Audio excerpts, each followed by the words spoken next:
మరి హరీష్ గారు కాదు మీరు క్వశ్చన్ వినిపించలేదు. ఒక 5 నిమిషాలు సైలెన్స్ ప్లీజ్. హరీష్ గారు క్వశ్చన్ అడగండి మళ్ళీ సార్. హరీష్ గారు ప్లీజ్ యాక్చువల్గా మీ అందరితో పాటు క్వశ్చన్ అండ్ ఆన్సర్ చేద్దాం అనుకుంటున్నా. మీరు అలా అరిస్తే ఇంకా యూజ్ లేదు ప్లీజ్. హరీష్ గారు మీ గురువు పూరి గారు కూడా వన్ ఆఫ్ ది గురువు ఆర్జీవి గారితో పాటు. సో ఆయన సినిమా రిలీజ్ అవుతుంది, శిష్యుడు గురు సినిమా కూడా రిలీజ్ అవుతుంది. సో గురు శిష్యుల పోటీయా సార్? ఏ రోజు కూడా అంటే పూరి జగన్నాథ్ గారు కానీ, వినాయక్ గారు కానీ, రాజమౌళి గారు కానీ, నేను డైరెక్టర్గా ఎదుగుతున్న రోజుల నుంచి నాకు విపరీతంగా నన్ను ఎంకరేజ్ చేశారు. నా సినిమా డైలాగులు నచ్చినా, సినిమాల పాటలు నచ్చినా నాకు ఫోన్ చేసి మాట్లాడేవాళ్ళు. ఎక్కడ నా ఫంక్షన్స్లో కలిసినా, పార్టీలో కలిసినా ముగ్గురు నాకు గురుతుల్యులు. పూరి గారితో నేను ఎక్కువ వర్క్ చేశా. పూరి గారితో నాకు రిలేషన్ ఎక్కువ. ఏ రోజు కూడా పూరి గారితో కంపేర్ చేసుకునే స్థాయి కాదు నాది. Is a legend director first of all. And మాకున్న కొన్ని ఫైనాన్షియల్ కన్సర్న్స్ అవ్వచ్చు, లేకపోతే ఓటీటీ యొక్క ఇష్యూస్ని అడ్రస్ చేయడాలు అవ్వచ్చు. సో అనుకోకుండా ఈ డేట్ క్లాష్ అవుతుంది. నో డౌట్ డబుల్ ఇస్మార్టే ఫస్ట్ అనౌన్స్ చేశారు డేట్.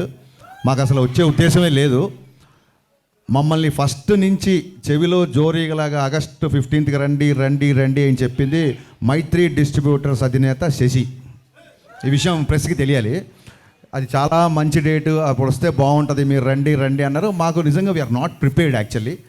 మేము కొంచెం రిలాక్స్గానే వద్దాం అనుకున్నాము. కానీ పుష్ప పోస్ట్పోన్ అవ్వచ్చు, మిగతా కండిషన్స్ ఇండస్ట్రీలో అందరికీ తెలుసు. సో తప్పనిసరి పరిస్థితులలో మేము రావాల్సి వస్తుంది.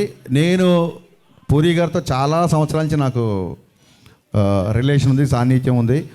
ఒక్క సినిమా క్లాష్ అయినంత మాత్రాన పూరి గారికి నాకు మాటలు ఉండవనో, మేము బెడమొహం అవుతాం అనుకుంటామని అనుకోను. Because is far matured than me. But వాళ్ళు అలా అర్థం చేసుకోలేనట్టుంది, ఎందుకంటే మిమ్మల్ని అన్ఫాలో చేశారు కదా చార్మి గారు. డెఫినెట్గా అండి, వాళ్ళ ప్రొడ్యూసర్లు, ఆవిడ ప్రొడ్యూసర్ సినిమాకి. సో ప్రొడ్యూసర్కి డెఫినెట్గా నేను ముందుగా డేట్ అనౌన్స్ చేస్తే ఇంకో సినిమా వచ్చినప్పుడు వాళ్ళ ప్లేస్లో నాకు కొంచెం ఇరిటేషన్గానే ఉంటుంది. సో నేను చార్మి గారిని తప్పుపట్టను. అండ్ సోషల్ మీడియా అనేది ఎవరి ఇష్టం, వాళ్ళది. ఎవరు కావాలంటే వాళ్ళు ఫాలో అవ్వచ్చు, ఎవరికంటే అన్ఫాలో అవ్వచ్చు. అండ్ అన్ఫాలో అయినట్టు కూడా నేను కన్ఫర్మ్ చూసుకోలేదు, ఎందుకంటే నాకు ఎవరో మీమ్ పంపించారు. చాలా మీమ్స్ వస్తుంటాయి. ఐ డోంట్ టేక్ ఇట్ అంత సీరియస్గా తీసుకోను. అండ్ మీ అందరికీ అంటే ఇంకో ముఖ్యమైన విషయం చెప్పాల్సింది ఏంటంటే, రామ్తో నేను సినిమా చేయబోతున్నా. జవాన్ అండ్ కృష్ణమ్మ ప్రొడ్యూసర్, కొమ్మలపాటి కృష్ణ ప్రొడ్యూసర్గా రామ్ గారితో నా సినిమా ఉంది. సో నేను సినిమా చేసే హీరోతో కావాలని చెప్పి ఏం క్లాష్ కానీ వెళ్ళట్లేదు. ఇదేంటంటే అన్అవాయిడబుల్ సిచ్యువేషన్స్. సో మాకు తప్పట్లేదు. దీన్ని మనస్ఫూర్తిగా అందరూ అర్థం చేసుకుంటారనుకుంటున్నా. At the same time double smart, mister Bachchan 2 blockbuster అవ్వాలని మనస్ఫూర్తిగా కోరుకుంటున్నాను.